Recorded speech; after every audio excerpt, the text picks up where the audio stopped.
Taking the escalator. Third floor.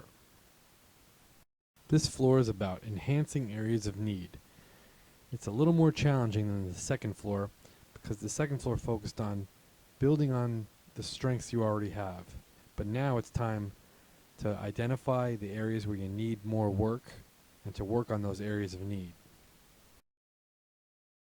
With the other floors, you're going to start with your change initiative, but this time you're going to figure out where you need to work, whether that be working on your insight, your internal motivation, or your external motivation, and taking it from there. This video is going to take a brief look at all three areas, and then you can use the book and the website to work on your areas of need. And there's some practical strategies that you can use to make self-improvement, because you gotta keep in mind that's what this is all about, building insight and motivation. So get used to using the book and the website interchangeably to put the work in and to take the time to really build where you need help the most. Let's start again with insight. And insight building can be a real challenge because it involves that proverbial looking at yourself in the mirror. And a lot of times what you see isn't so nice, but we all have to do it. And it's really the only way to gain insight. The good news is that the escalator will give you tools and give you perspective to help you with that process of looking in the mirror and gaining insight. So let's get started looking at some of those tools. One of the first ones is empathy without agreement. And you can read more and do the activity, taking a trip to the other side, to really understand it.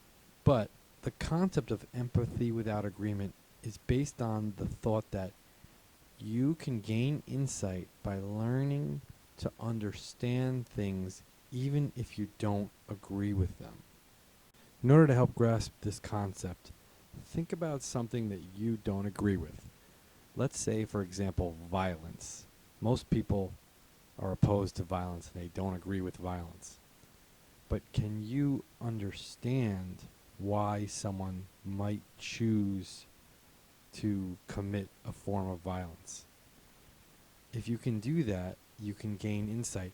That doesn't mean you agree with violence. It doesn't mean you're condoning violence. But when you're using empathy without agreement, you're trying to understand something that you don't agree with. Try to apply this to your own situation. Think about something that someone you care about might say about you. Maybe someone says you're lazy, or you're angry, or you're selfish, and in your own mind you completely disagree with it. Can you take the time to try to understand why that person might feel that way? You can really learn a lot. It doesn't mean you have to agree with the person. You're just trying to understand viewpoints outside of your own. You got to take into consideration this is a brief description of something that takes a lot more practice and understanding. So try the activities in the book and you'll start to understand this process. Another concept for insight building you're going to learn is a change analysis. And a change analysis asks you to look at the actual, the ideal, and the real. The actual is what you're doing right now. And the ideal is the best case scenario. A lot of times when you go to treatment, people try to teach you the best case scenario. What's the best thing for you? But unfortunately, we don't live in a world where we always go right to the ideal. What matters the most is what's the real. And what's would be considered the real is what are you really willing to do right now? It's kind of like an in-between the actual and the ideal. What are you really willing to give a shot at right now? Even if it's just a small little incremental step in the right direction. If you can start to recognize things that you're willing to change, even on a little small level, you start gaining insight, and you can even use that to roll over into building motivation. Once again, this is a process that takes time and practice, but the escalator will help you get started.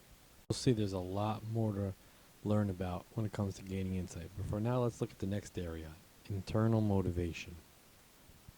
And we know internal motivation is so important. It's that drive from within that helps us to keep fighting and not give up and push forward. So important. And the escalator is filled with activities and that'll help you to build internal motivation as well. Let's consider a few. Remember earlier we compared motivation to a flame and how that flame can become a roaring fire? Well, you're going to do the flammable areas exercise, and that's all about finding those areas inside of you that are special to you that can become motivational life areas. And it's usually about what you value, what's important to you. That can become a huge source of motivation.